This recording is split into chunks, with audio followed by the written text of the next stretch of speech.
And as we're in the car, I'm losing my breath. It just feels like I'm suffocating, you know? I'm just losing my breath and I'm breathing really deep to try to stay conscious. We get to the emergency room, I'm kind of lightheaded, I'm walking up. They get me on the gurney and almost immediately I'm asleep. And I always try to make note of this fact because people say you're hallucinating, right? But I passed out before I went into the area where they were working on me. But I'm not dead, I don't think, because my perspective is on the bed, like I'm looking that way. But I'm not seeing anything but where the people were, there were dots that almost looked like a nighttime sky. And that stuff was clear to me in that state.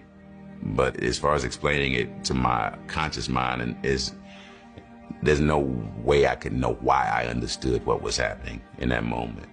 After I saw the blackness and the dots where the people were, my perspective shifted and I was above myself looking down. And I saw the whole setup of the room. I saw where the people were. They were still kind of positioned the way they were when they were pushing me in, but I was able to see, you know, where everybody was at, including a woman that was in the corner of the room. She was holding her face like this and she was really sad that I was dying. And that was initially when I left my body, that was one of the things that disturbed me the most. It was like, what in the world is she sad for? This is so beautiful. This is so perfect. I'm not hurting, no, I'm not confused. That guy is dead, but I'm alive. This is beautiful, you know? So to me, that just clarifies that it's not a hallucination. I learned while I was out of my body. I saw in real time what was happening to me. And everything, when I opened my eyes, continued in real time. There was no separation in my awareness, gap in between what I was experiencing, whether I was in the body or out of the body. It was a continual flow of experience. Once I did leave my body and I looked down, there was a lot of things that I came to understand. Like, he's dead, his body's dead, the mind is dead, the ego's dead.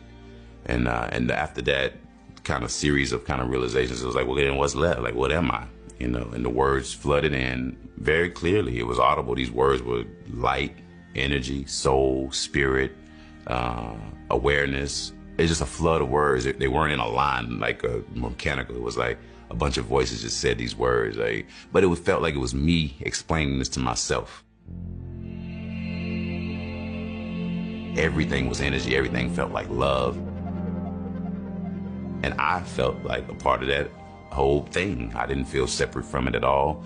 And everything that I looked at, every question I had, the clarity was instantaneous. And in that process, I was clear. Like I was, what's that? What's that? What's that? It was like a baby having everything was an moment. And I moved from one thing to the next with that childlike wonder and amazement at what I was seeing. There was no memory of this human experience that I was referring any of it back. There was no mind like that. It was just a awareness that was beholding these things and integrating them, and like instantly. So I'm watching everything. I'm watching the woman that's holding her face and just sad about me dying. And after a while, I'm paying attention to stuff, and I just kind of casually take my attention up. And when I do that, instantly I'm in space.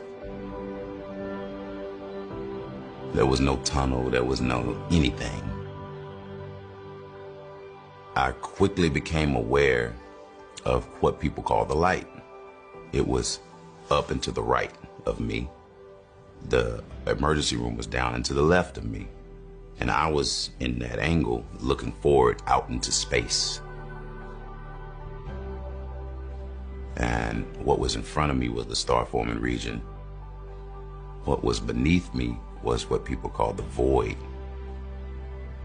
I felt like I was in the blackness and it was enveloping me like velvet. It felt like love. It felt like every other aspect of being disembodied in that moment for me. Everything felt like love. I felt like love. I felt like the system that I found myself in was just love and I was just a part of it.